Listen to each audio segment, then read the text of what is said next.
Hey guys, this is Chris from DSX Machina, and guess what I've got with me right now? I got the new Monster Manual.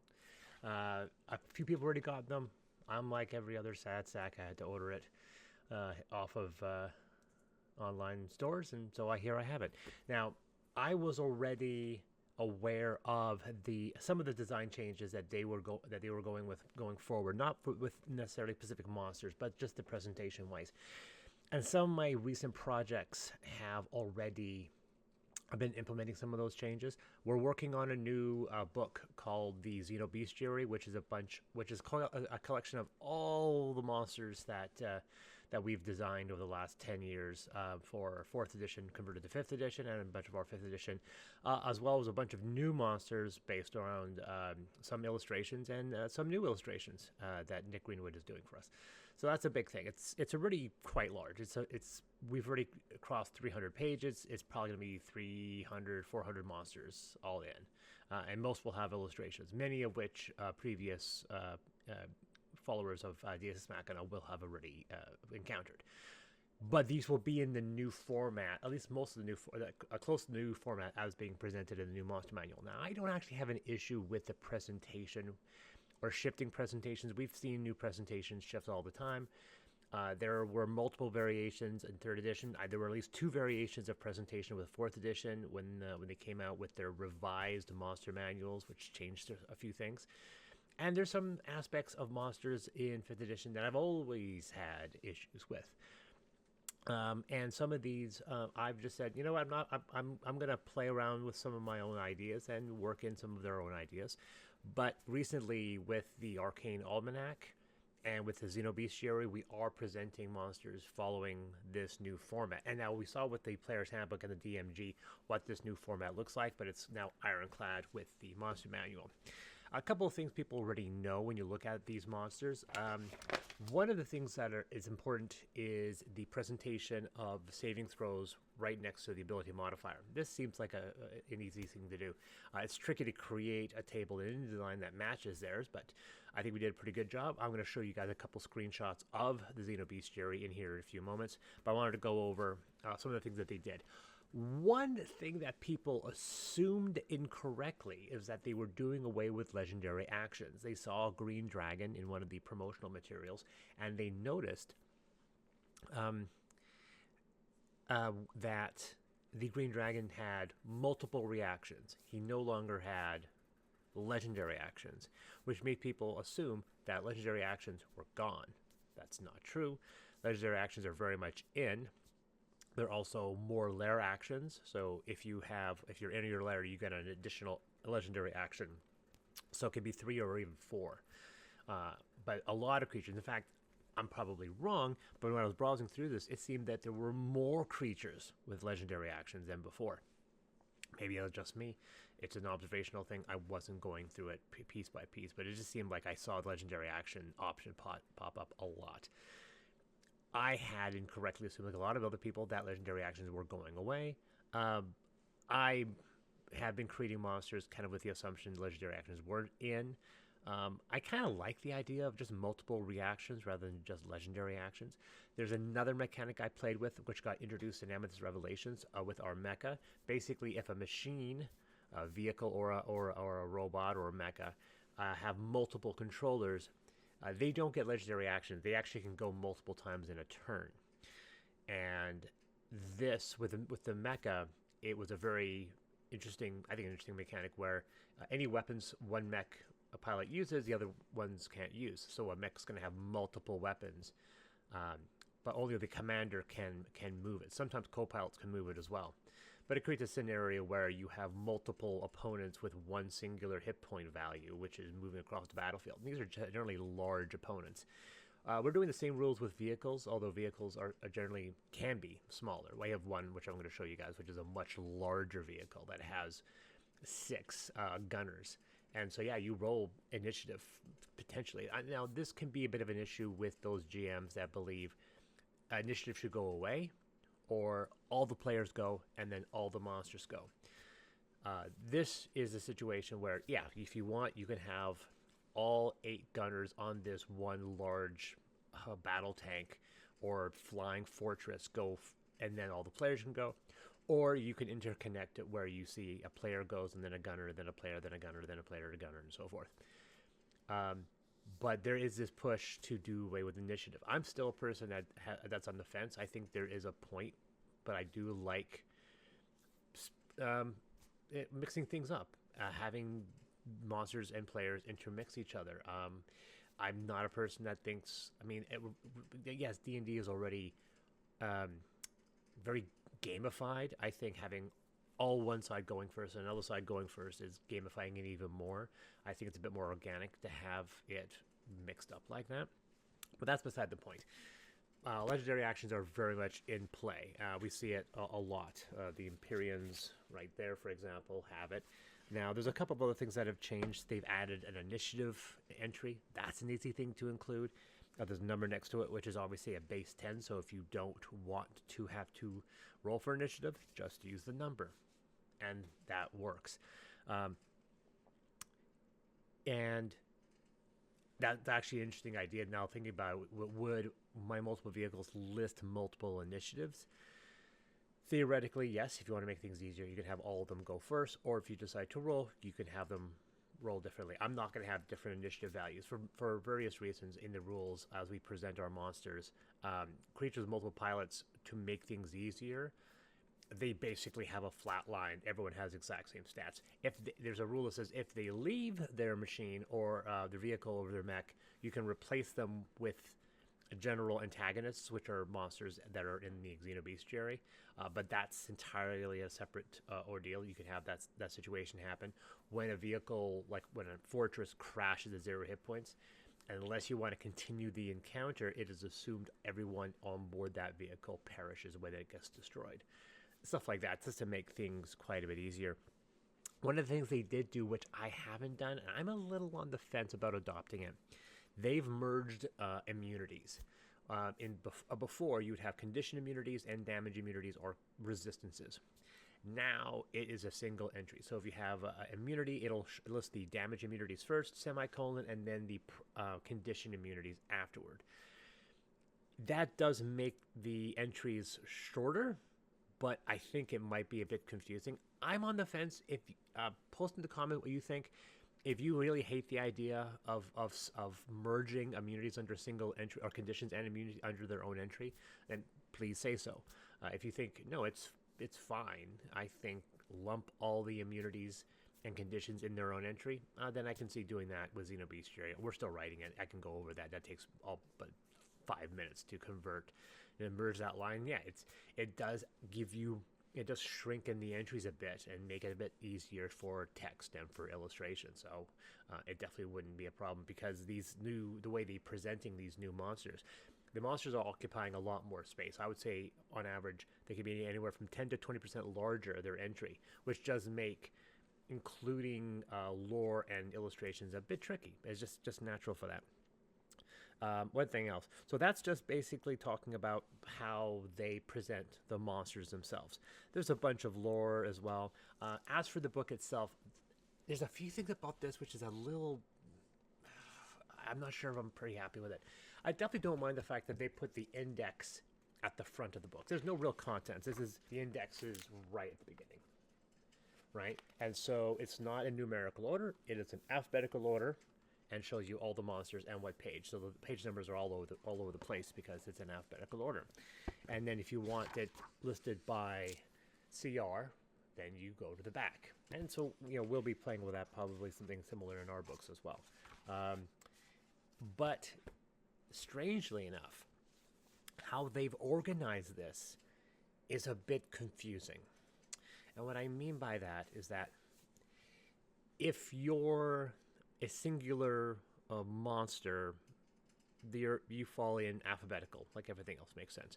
If you're a group of identical monsters, sometimes you're broken up and sometimes you're not. For example, if you have an entry for a gnoll, all the gnolls are together. If you have an entry with a goblin, all the goblins are together.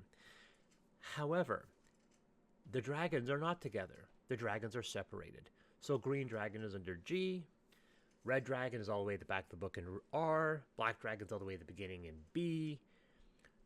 Golems are not together. Stone golem is with the S's. Flesh golem was with the F. I don't know why they did that. I find that a little clumsy.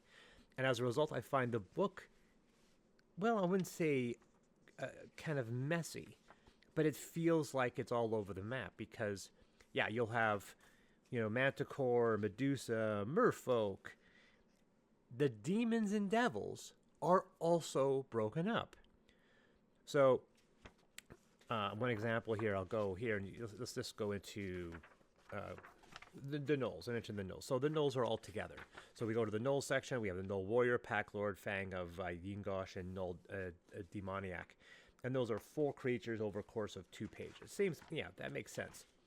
And then we have goblins. Same thing. Goblins are 2 pages, 1 illustration, and 4 entries. However, just before them is the Glabrazu, which is a fiend, a demon. The demons are entirely broken up. They are all over the book. Same thing with devils. They're all over the book, right? But on the other hand, and this is confusing for those people who like the original Monster Manual, they've thrown in all the beasts, all the normal beasts at the back. So all the beasts are at the back. So lizards, owls, giant rats, mastiffs, mules, all of those, polar bears, anything that's just a regular monster, even though they have giants, are back there. But they also put the dinosaurs back there as well, which might go and make sense. They're beasts. Where before, dinosaurs could sometimes have their own section. So here, even though they've separated all the dragons, separated all the golems, they've still put all the beasts all in one spot near the end.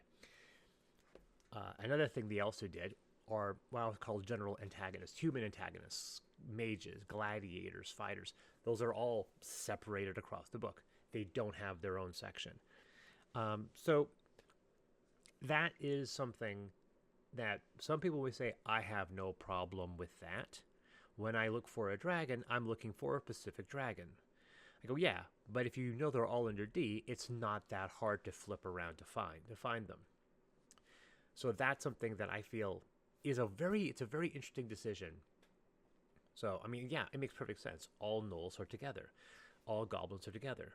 But all dragons are separate. And once again, the dragon section would be large because, once again, thankfully, they're not dumb. All the gold dragon ages are all lumped together. All the green dragon ages are all lumped together.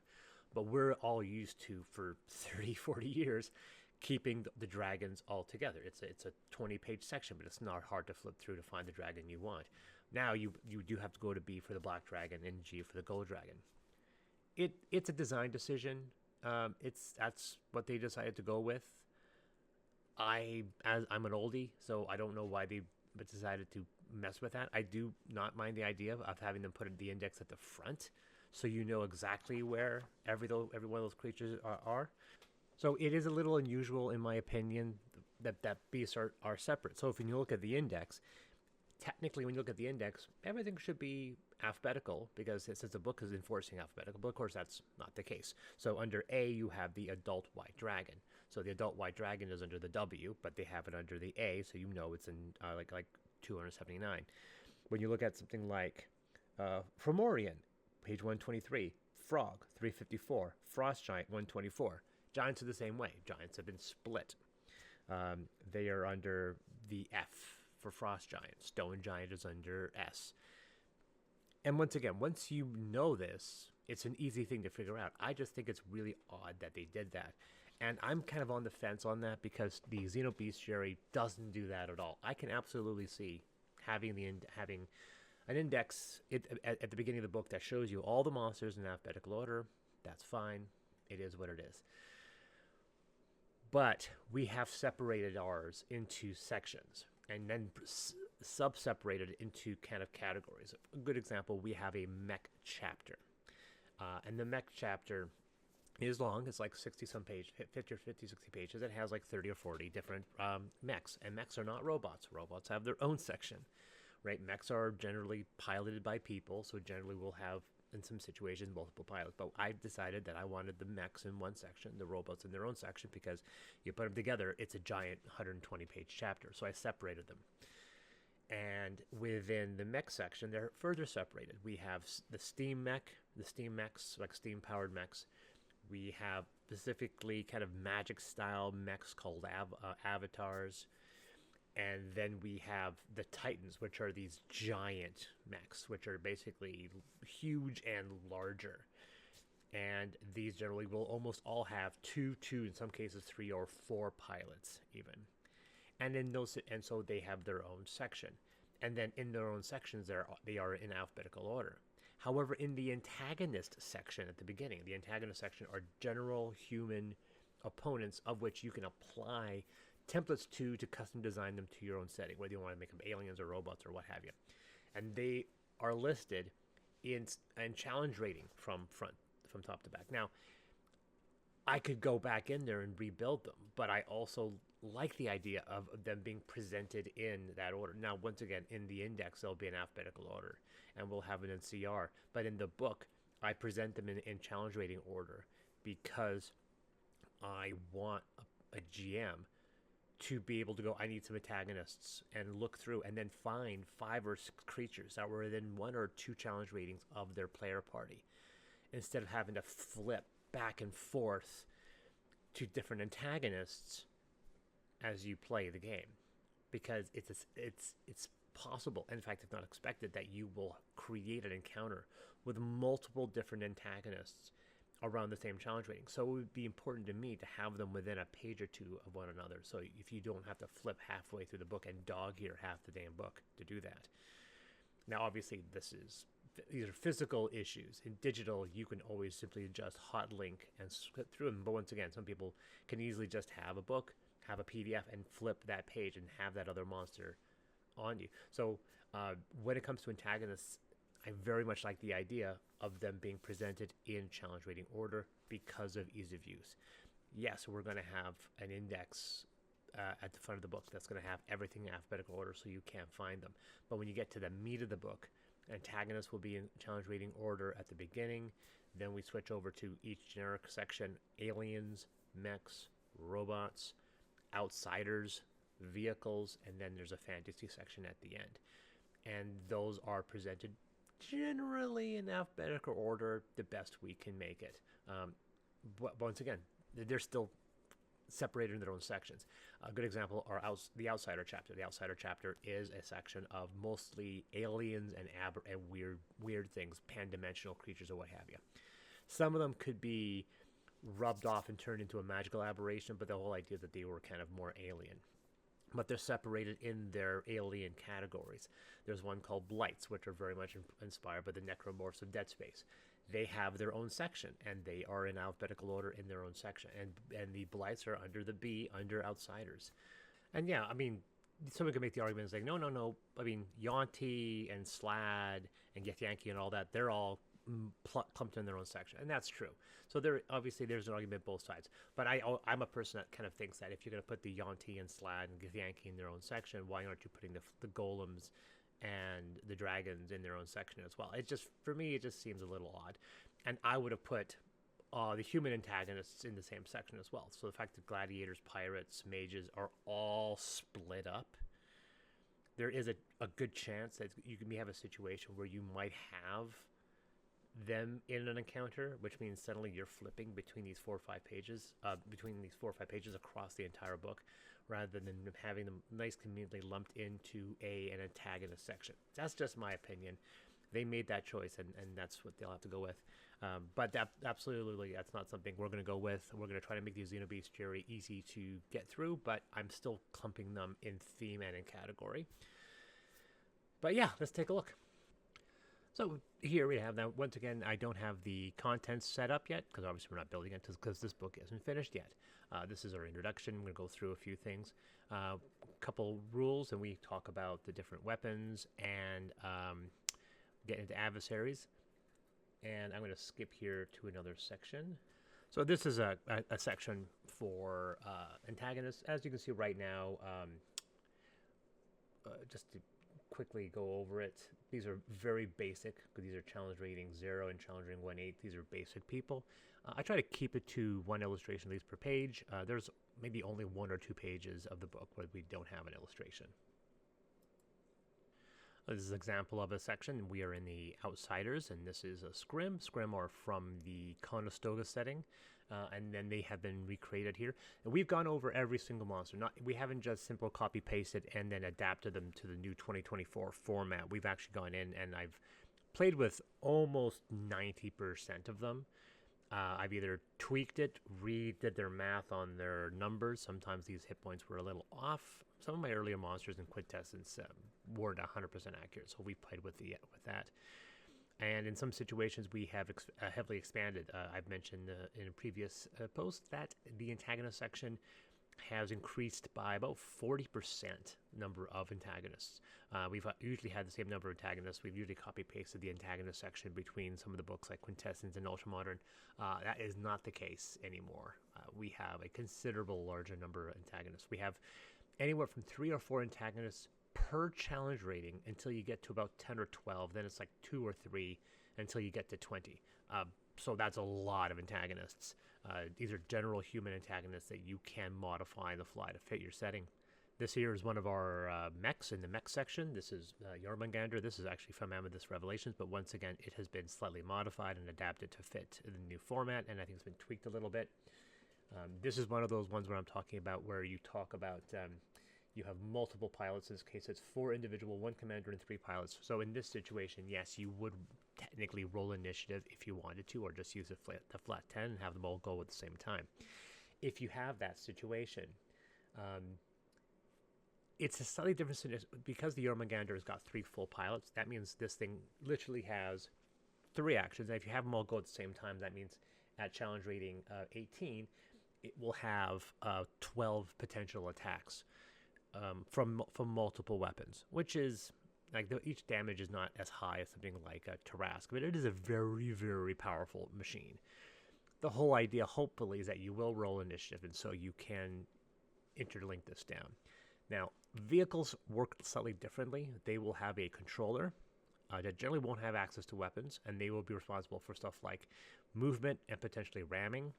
And then they'll have gunners, and the gunners will operate all the weapons. And that's why vehicles will generally have even more controllers than a mech. The Jormungandr is a very powerful top-level monster. But we look over here with the Paluda, which is 14, and the Panzer, which is 2. We look at this one. This one's 1 commander and 2 co-pilots, so it's got 3. It gets 2 attacks each. That's 6 attacks total on a challenge rating 12 creature. But once again, you can't just use the big weapons. If there's one big weapon like the plasma burst launcher, only one person can use that. Everyone else has to use either the gigawatt laser cannon or the atomic cannon. So there's enough weapons to separate between all of them. I'll switch now to the vehicles.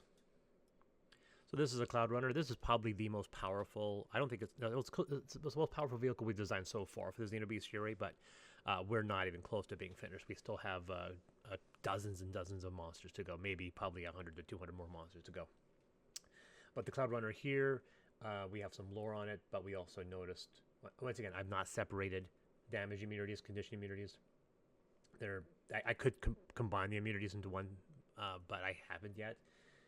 But we can see here that they have turrets, they have multi-attacks, and in this situation there are 8 gunners. So that means technically you could, if you wanted, roll initiative 8 times and have weapons, have these things attack multiple times. But it does go into rules specifically in the fact that the Cloud Runner can only make a maneuver action, the commander, including a ram. Each gunner can make 2 attacks from an assigned turret, but unlike the mechs, there are additional rules about taking out the turrets.